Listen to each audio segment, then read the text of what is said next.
Hello friends, this is about the new music system which I install on my Swift. This is from Woodman and it is having 2 GB memory and 32 GB internal storage memory.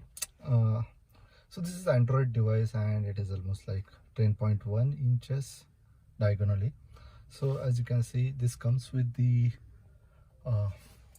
shroud which can be used directly, and you don't need to buy this one separately. This comes with the head unit. Along with the head unit, I bought the rear view camera, which I will show, and the steering wheel controls. So as you can see, the steering wheel controls, they are just we need to stick this one, and there is an internal module which will get connected to your music system, and we will just discuss this one also, the steering wheel which will have GPS, call pick and drop button. Then there is a music system control, sound control button, and the channels you can switch from here. So the overall it cost me around 19,000 with the installation, which includes the rear view camera also. So let's start it.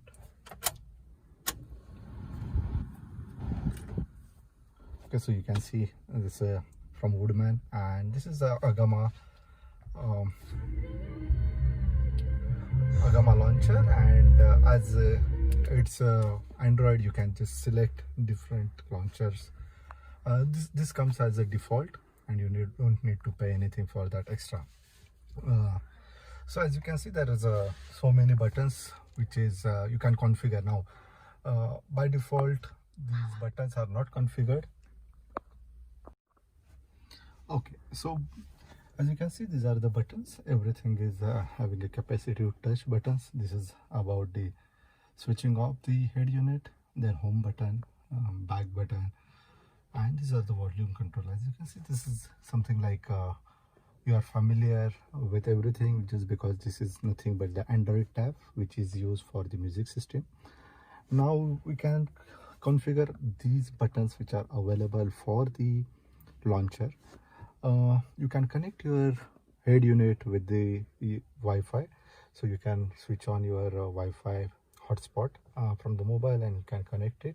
Then there is a GPS, the outside temperature. So once you connect to Wi-Fi, this temperature will get activated. Then by default, radio, navigation, music. Then this is Google Assistant. So if you long press it, then Google Assistant will be available. So right now I have just configured the Bluetooth for music player. Then these are the setting for car setting and the overall display setting. So you can change the color of the launcher here. So maybe we can just see that one. This is the app button. If I press this one, all the apps are available, and here you can see there is a Play Store is available. So you can just go ahead and download your favorite app here. Okay. Then there is a phone and internet button available. So these buttons are available, but you need to configure it. So how to configure that one? So let's say if I press the internet right now, it is not configured for any application. Okay, so we will see how to configure the buttons now. So I have configured radio, then music, and then music player with the Bluetooth. But instead of that, I will just show the internet button, how we can bind with the Google Chrome. So you have to long press the button, and then there is an app, and you have to select which application you have to. So just simply click on the application and close it. Okay, and we will see. So now if I click on internet button, as you can see, it will go to the browser. It will show the default Google search. Okay.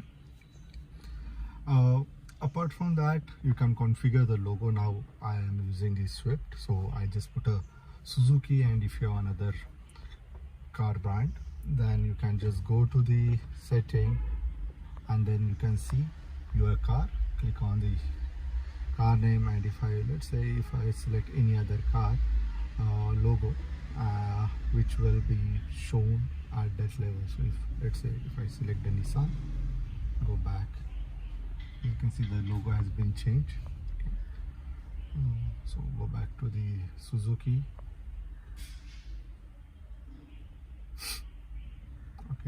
Suzuki logo is selected. This head unit comes with very powerful music system, music output. It can be connected with the amplifier as well as the subwoofer.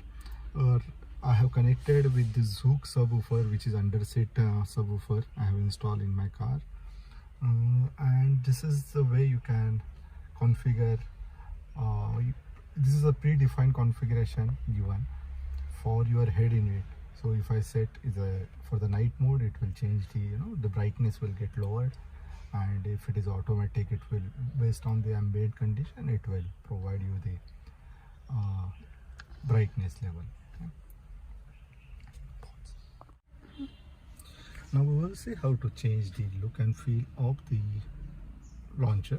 Okay, so you go to the settings, and then there you can see there is a theme editor options available.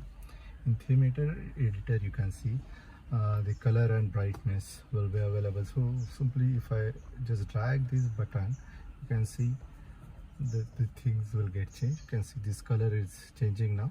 Okay, similarly brightness will get changed, or the color will get changed. Accordingly you can just change it, and so there are more settings, and you can select which color you want for different things. Okay, and you can configure as per your requirement. Similarly, you can change the background. So you can see right now it's a leatherite kind of things given, and now I select the background. Okay, and there are so many options, predefined options are available along with the colors. So if I select the colors, that color will get applied to the background material which is available. So by default I generally use the black one, and now you can see this is changed to the carbon fiber finish. Similarly, there is aluminum things available which will give complete different look and feel. This is how you can configure the things. For the icons, if you want to, let's say, okay, so if you want to, I will cancel it, so it will come back to the by default. If you want to change this icon, again simply long press it, and then you can see there is an icon button available. So these are the different icons available which you can pick up and just apply it to your favorite button. Okay, so what I can do, I will just start the FM, and then we will see how it looks and how it sounds actually. So I click on the radio, and इतिहास कहते हैं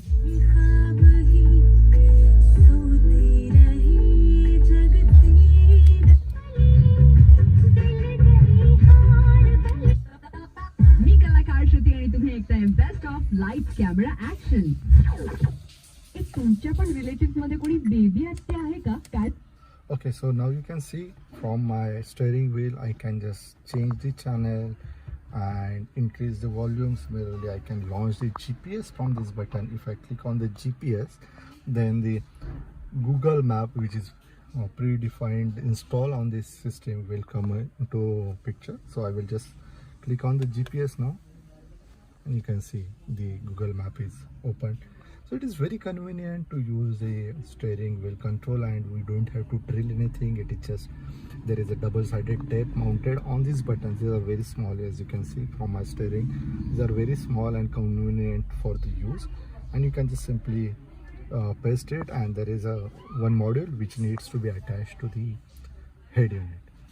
Okay, so we'll go back to the head unit. So that's overall everything available, and again there is you can connect your phone, and it comes with the headphone which can be installed in your car, and the mic will be available. As you can see in the corner, mic is available, so whenever the phone comes I can simply pick up, and I can talk to them without removing my hand. And these buttons are there which are there to pick the call and cancel the calls.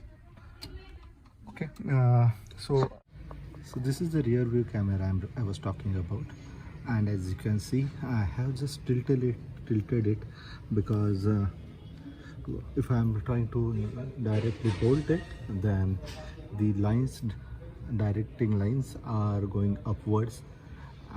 This camera actually is meant to be for sedan, where they have the dedicated positions for the rear view camera, but somehow I managed to angle it to a downside, and now it is giving the correct vision for my rear view camera. So that's all guys, thank you very much for watching the video. If you have any question, just put in comment. Bye.